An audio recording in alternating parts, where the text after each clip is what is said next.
So, ladies and gentlemen, I am still here in Billings, Montana, and I am lucky enough to be in the office of Mark Smith. We are at St. Vincent de Paul.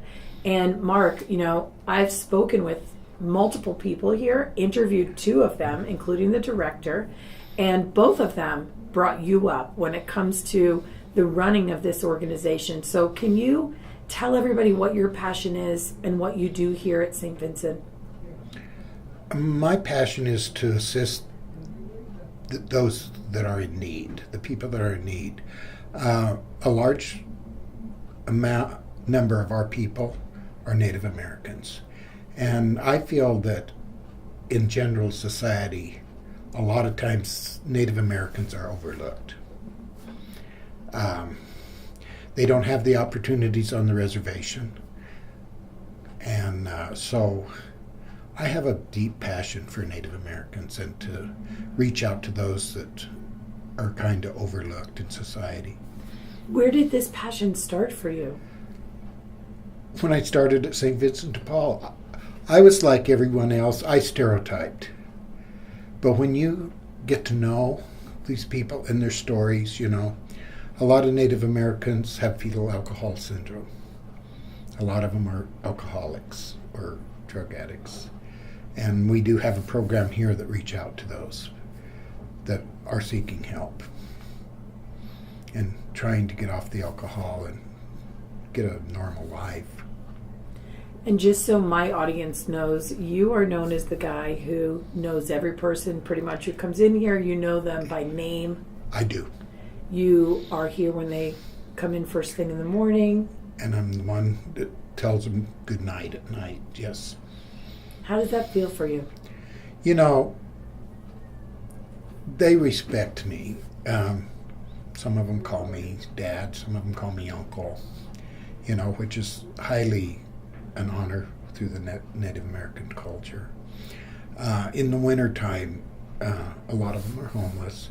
So I'll come in at 5 o'clock in the morning and I'll go outside and they're usually laying along the sidewalk and wake them up to get them in out of the cold and get them some hot coffee and something to eat. I think that you and I have some similarities with this empathy and compassion. And my biggest question to you specifically would be, how do you go home at night knowing that they're going to be sleeping on the sidewalk? Because I think for somebody like you, that might be one of your greatest challenges here. It is. And I try to make sure if I have them and they're donated, make sure that when they leave in the afternoons, they have a blanket or a sleeping bag. Make sure they have coats and socks and gloves and hats, and a lot of them know little places where they can sleep to get in and out of the cold, little doorways. Or would you say that's your biggest challenge here, or do you have another one that you also struggle with? Yes, I have another one, and it's really becoming prevalent here, and it's single dads that have full custody of their children. There is all kinds of help out there for a single mother, but there's not the help out there for a single father that has custody of their children. And there is a lot of that here. We have the men's mission. The men can stay there, but their children can't. We have the family mission. The children can stay there, but the dad can't. So we have that area right there that a single dad that is homeless with his children have nowhere to go. So what do you do for that? Sometimes we don't pay for hotel rooms or motel rooms, but there are times there are exceptions, and that would be an exception, is a dad that is homeless with his children can't be outside, No. But that's someone that falls through the cracks that people don't think about. And it's really getting prevalent that the dad is getting custody of the children. What is one of your favorite memories from working here? I had a father come into my office one day, and he had a little 4-year-old boy with him, and can't remember what he wanted, but he just seemed to be really depressed. And I said, do you need to talk to me? And he started crying. So I shut my office door, and I said, what's going on? And he said, my wife died suddenly, and with the funeral bills and stuff, I think I'm going to be evicted. So I called his landlord, and I told him, the landlord, I said, St. Vincent de Paul can pay half the rent. I can come up with the money for half the rent. I said, would that keep him in his house? And the landlord said, if St. Vincent de Paul's willing to do that, I'm willing to waive the rest of the month's rent with what that man's gone through. So that was just a shocker to me. I mean, it brought tears to my eyes, I thought, because not all landlords are that compassionate. That, and that's one thing that You remember. And all it took was a phone call. And all it took was somebody asking. All it took was for him to step into your office first. Yes. And then you to make one phone call. Yes. And yeah. And we have an educational program here. And we will sponsor people to go to the community educational center to become a CNA and an accountant, medical aid. There's a list of certificate classes. And just the other day, I've been working with this young mother for 2 years, and she just brought in her certificate where she has graduated from Accounting 3. So now here's a single woman that was homeless 2 years ago, is now educated to where she can... Beautiful story. And you're helping people. You're not just feeding them, you're helping them start their lives over. Exactly. Right. Exactly. And support themselves. Yeah. Okay. What do you think you've learned about yourself in this process, working here? I have learned to appreciate what I have more. And to be honest with you, before I worked here, I'll give you a quick Reader's Digest version of this. And it may have helped me look at life in a different perspective. I had lost my job.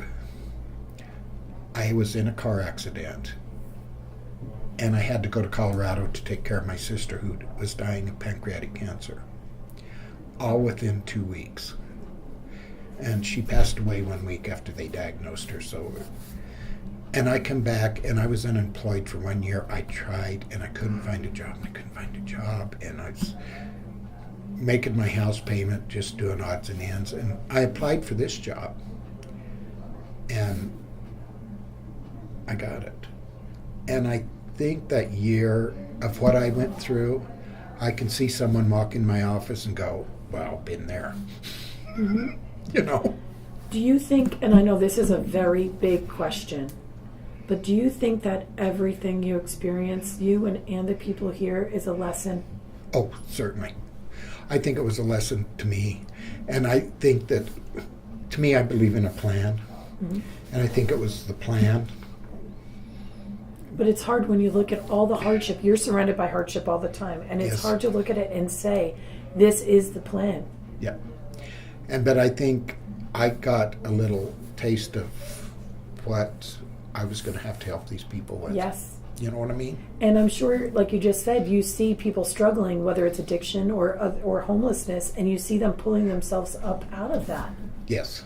And see, I write an article every month for our newsletter, and, one time it was totally on stereotyping. When you see someone walk down the street, do you shun them because of what they look like?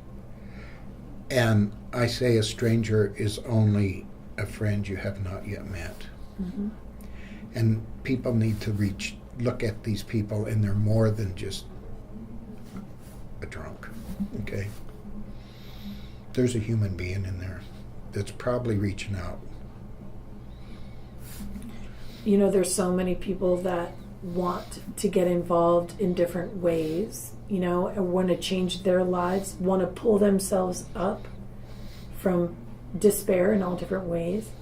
And my point of this show is to get people to live lives that are more exciting or more meaningful, and to act, I always say you need to envision yourself in the role first. See it for yourself. What does it feel like, Like live that role in your mind first, then explore what it would take, and then execute a plan. So what kind of advice do you have on that front?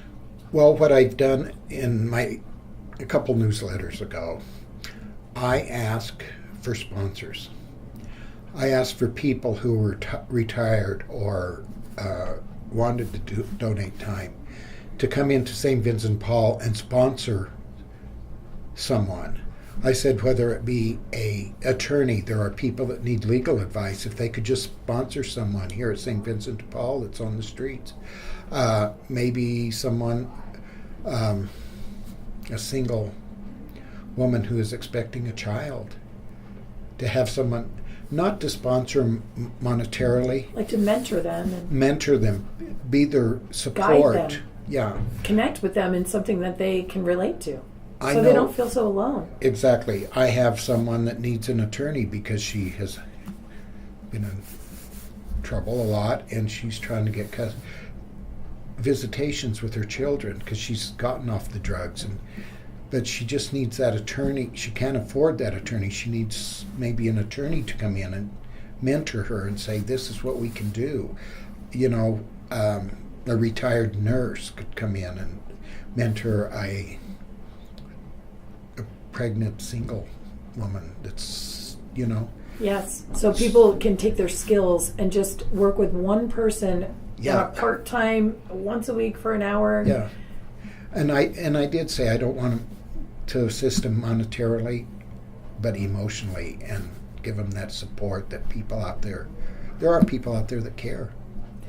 Mark, I'm so glad that there's people in here who care. I've met 3 amazing people today, Yes. you being one of them, and I know that when everybody else here talks about the people who come in and everything working, it's you that holds all of that together. So thank you for doing that. Yeah, there is one thing. I mean, when I can help someone either with their rent or with a utility bill or with clothing to go find a job, and they want a hug, they want to give me a hug, that means the world to me. I always say I'm always good for a hug, because they'll say, can I hug you? And I say, well, I'm always good for a hug. I think you're getting back more from them than you could ever give to them. Exactly. And I'll be honest, there are times I have to say, hold that thought and leave my office, because I'm going to have tears in my eyes, and then I come back and say, okay, let's do this. What final thoughts do you have for my audience today? Do not stereotype people. Reach out to those in need, would be me. Thank you so much. You bet. And I talk to you, and I talk to you, and I talk to you, and I talk to you, and we love, and we hate, and we demonstrate, we try to relate.